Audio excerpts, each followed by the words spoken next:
പ്രിയ സുഹൃത്തുക്കളെ, അസ്സലാമു അലൈക്കും, നമസ്കാരം.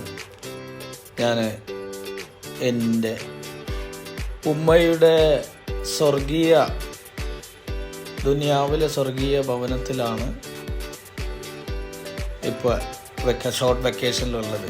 ഞാൻ പുതിയ ഉമ്മാൻ്റെ റൂമിൻ്റെ ഒരു വീഡിയോ ആണ് ചെയ്യുന്നത്. ഉമ്മാൻ്റെ റൂം ഞാൻ വളരെ ഹാപ്പിയാണ് ഉമ്മാൻ്റെ റൂമിൽ. അതൊരു സ്വർഗമാണ് ഉമ്മാക്ക്. അപ്പോൾ അതിൻ്റെ ഒരു പുതിയ ബെഡ്ഷീറ്റും എല്ലാം മാറ്റി നല്ല വൃത്തിയാക്കിയിട്ട് അവരുടെ ആ സന്തോഷം അവരുടെ മുഖത്ത് കാണുമ്പോൾ ഉണ്ടാകുന്ന ഒരു ആനന്ദം വല്ലാത്തത് തന്നെയാണ്. അത് പറഞ്ഞറിയിക്കാൻ പറ്റാത്തതാണ്. അപ്പോൾ അത് ഞാൻ ആദ്യം അവരുടെ ഫീലിന് വേണ്ടി ഞാൻ അതിങ്ങനെ കാണിച്ചു കൊടുത്തവരെ ഇതാണ് ഞാൻ പുതിയത് വാങ്ങിയത്. അപ്പോൾ അത് ഒന്ന് പിരിച്ച് കാണുവോളം അങ്ങനെ ചെറിയ കുഞ്ഞുങ്ങളമാതിരി കറക്റ്റ് പറയാതെ പിന്നെ അതൊന്ന് പിരിച്ചപ്പോൾ അതിൻ്റെ സന്തോഷം വല്ലാത്തൊരു അനുഭവം. അപ്പോൾ അൽഹംദുലില്ലാഹ് നമുക്ക് നമ്മുടെ മാതാപിതാക്കൾക്ക് വേണ്ടി എന്തൊക്കെ ചെയ്തു കൊടുക്കാൻ പറ്റും അതൊക്കെ ചെയ്തു കൊടുക്കുക.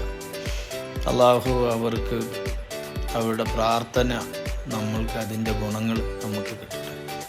തീർച്ചയായും അവരുടെ പ്രാർത്ഥനകൾ പ്രാർത്ഥന കൊണ്ട് മാത്രമാണ് നമ്മളിന്ന് വിജയിച്ച് മുന്നോട്ട് പോയിക്കൊണ്ടിരിക്കുന്നത്. അവരുടെ സന്തോഷത്തെക്കാളും വലിയൊരു സന്തോഷം നമുക്ക് ആർക്കുമില്ല. ഇന്ന് നമ്മൾ കേട്ടുകൊണ്ടിരിക്കുന്ന കണ്ടില്ലേ, മാതാപിതാക്കളെ തല്ലിക്കൊല്ലുന്ന പുതിയ തലമുറയാണ്. ഇത് പുതിയ തലമുറക്കൊരു മാതൃകയാക്കാൻ വേണ്ടിയും കൂടിയാണ് ഞാൻ ഈ വോയിസും ഈ ഒരു ഷൂട്ടും ചെയ്തത്. ഇത് മറ്റുള്ളവരെ അറിയിക്കാൻ എനിക്ക് താല്പര്യം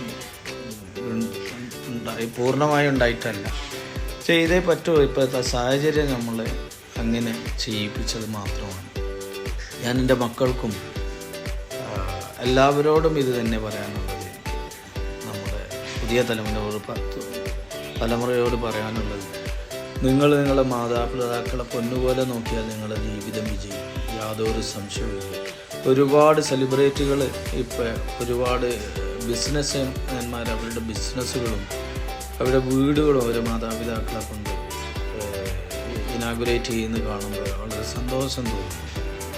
ഞാനും മറിച്ചല്ല. ഞാൻ ആദ്യം എൻ്റെ വീട് ഉമ്മാനെ കൊണ്ട് തുറപ്പിക്കുന്ന സമയത്ത് ഉമ്മ പറഞ്ഞത് വേണ്ട, അത് ഏതെങ്കിലും തങ്ങളെ കൊണ്ട് ചെയ്യിക്കും. ഉമ്മ 2-3 ഓപ്ഷൻ പറഞ്ഞു. അവസാനമാണ് സമ്മതിച്ചത്. പിന്നീടുണ്ടായ സന്തോഷം, ആ സന്തോഷം അവരുടെ സുഹൃത്തുക്കളോട് പറഞ്ഞപ്പോൾ കണ്ണു പറഞ്ഞു പോയി. അപ്പോൾ അൽഹംദുലില്ലാഹ് നമുക്ക് ഇതുപോലെ നമ്മളുടെ മാതാപിതാക്കളെ അവർക്ക് റബ്ബേ ദീർഘായുസ്സും ആഫിയത്തും നൽകുന്നു. എന്നും അവർ കൂടെ സന്തോഷത്തോടുകൂടി നമുക്ക് കഴിയാൻ തൗഫീഖ് നൽകുകയും ചെയ്യുന്നതാണ്. അപ്പോൾ എല്ലാവർക്കും നന്ദി, നമസ്കാരം, അസ്സലാമു അലൈക്കും.